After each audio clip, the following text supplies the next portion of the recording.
violence by a large population is not because this people is more violent than any other. It's an alarm, it's a sign, it's a signal that something is wrong in the treatment of this population. Where is the outcry? Where is the voice of the day? Where is the voice of the people?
PARTE dispatch shows the scene in Jerusalem as Jewish and Arab mobs clashed in the center of the city.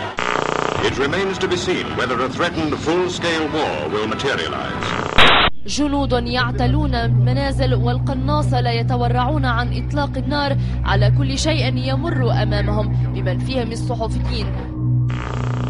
As a journalist, the more you look into the issue of Israel and Palestine, the more you sense that something is not quite right. The images and the narration are out of sync, a little like a foreign film that has been awkwardly dubbed. بيوت مهدمة وطرق مدمرة وسيارات لم يعد يظهر منها إلا هياكلها، أما الطعام والدواء فوجوده نادرا. As you look into it for yourself, you begin to suspect that there is something extremely odd going on.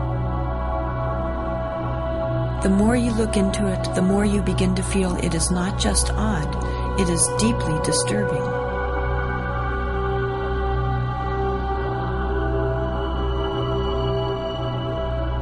Our media portray Mideast violence as though it's an inherent part of the culture and region, implying that the Israeli-Palestinian conflict is an ancient problem with little hope of solution.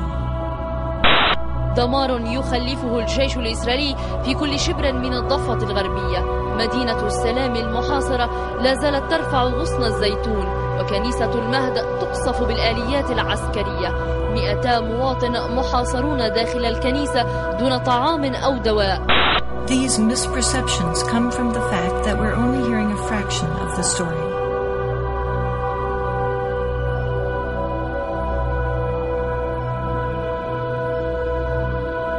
You are about to witness images and testimony largely hidden from mainstream America.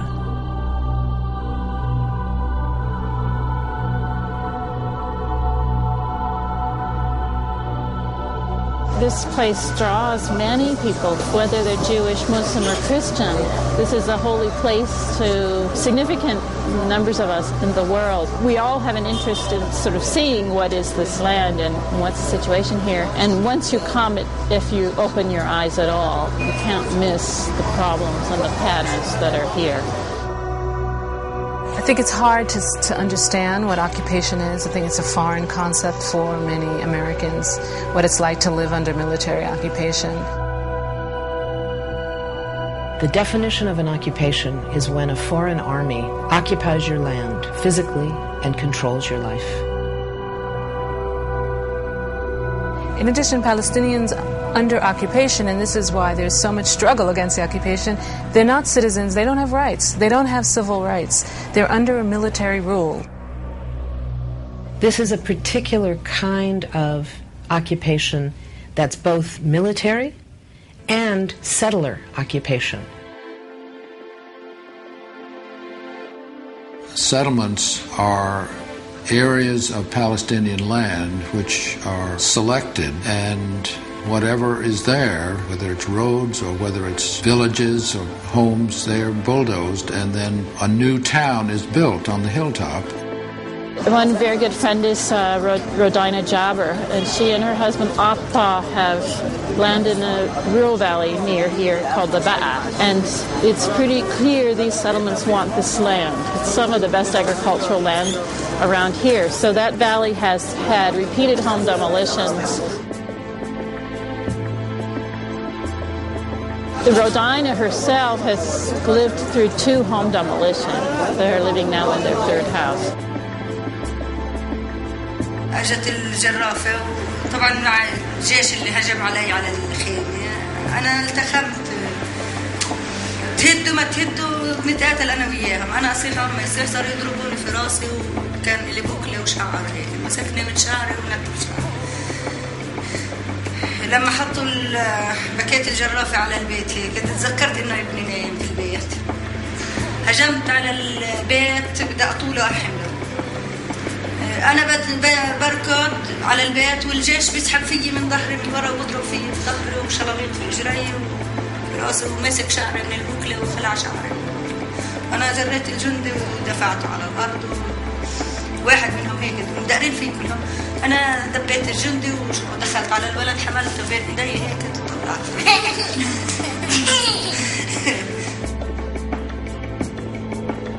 Rodina and her children were once again homeless and had to endure living in a tent for many months. Her husband Atta was even imprisoned for protesting the destruction of their home. قاعدين انا وياها قاعده بطبخ لهم على الحطب مولع النار وقاعده بطبخ لهم. رابطه حبل في التينه خيط حبله رابطها في عرق التينه من فوق وبتلف على رقبتها وحاطه هيك بتشرب في حالها. يما شو بتساوي شو هذا؟ قال خلص يعني احنا بدنا نضل قاعدين في الشمس تحت التينه بدناش نعيش بدنا نموتها. فكيتها يعني ساعتها كان الوضع مأساوي بشكل يعني تصور قديش ام قاعده من اولادها بنتحروا قدامها. يعني حالتها النفسيه لا تحت الصفر. في الليل حتى الليل والله ما بنناموا بالليل. طول الليل والله ما بنناموا. يما شوفي مين يما شوفي الجيش يعني قبل 3 أيام أجانا الجيش، هذا تصوت من شقة وهذا يصرخ من شقة وهذا حاملته، والجيش بقول هات هويتك، هات الهوية، ومن دون ضوء. بقول لهم ما تخافوش وبسكت فيهم، بمسكهم بعبطهم، أنا بكون خايفة أكثر منهم. إيش بدنا نسوي؟ Here you have Palestinians that have no input whatsoever in the policies that are made. They're not on the city council. They're not in any of the decision-making bodies in the West Bank or Gaza. They're certainly not in the government. The policies are made in order to ensure Israeli control. So the law is designed in a way, in a very cynical way, to prevent Palestinians from building and to keep them confined in little islands, so that most of the land of the occupied territories is free for Israeli settlement. These are armed settlements, about 190 of them, spread all over the West Bank. Settlements are strategically built colonies of Israel that are connected by a network of roads which separate each Palestinian community from the next and confine their ability to expand. They are often constructed around the best farmland and water resources. They are surrounded by barbed wire. They are armed inside. Settler residents are required to be armed by the Israeli military. And they are defended from the outside by the Israeli military itself.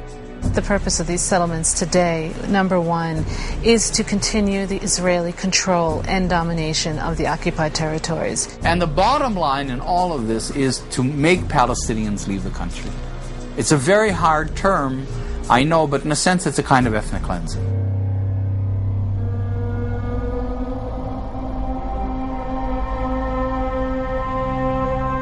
The Israeli government and the Israeli army is not dealing with people as equal. I mean, I think that that's the main problem, that Palestinians are not considered, are not perceived as equals to Israelis.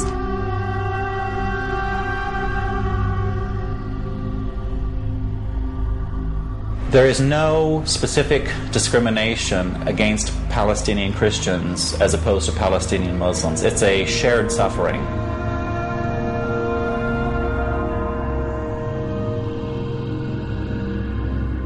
Christians see them very much a part of the Palestinian national movement. They identify with the Palestinian people as being their people. Palestinian Christians have difficulty getting to churches on Sunday morning if they wanted to come to Jerusalem, because they don't have that permission or that legal right, according to the Israeli government, to come to Jerusalem for worship.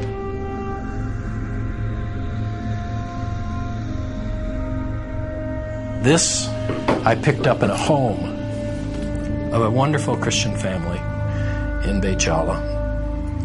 And this is the kind of armor-piercing weaponry that's being used against civilians, innocent civilians.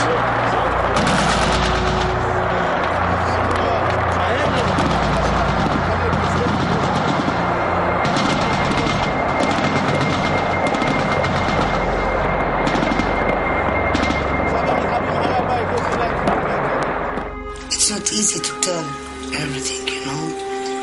It's easy to say some words, but you can't tell how they feel. As everybody, I want my children to be happy, to live their right life as children. We just think about one thing. Where can I put my children while they are shooting?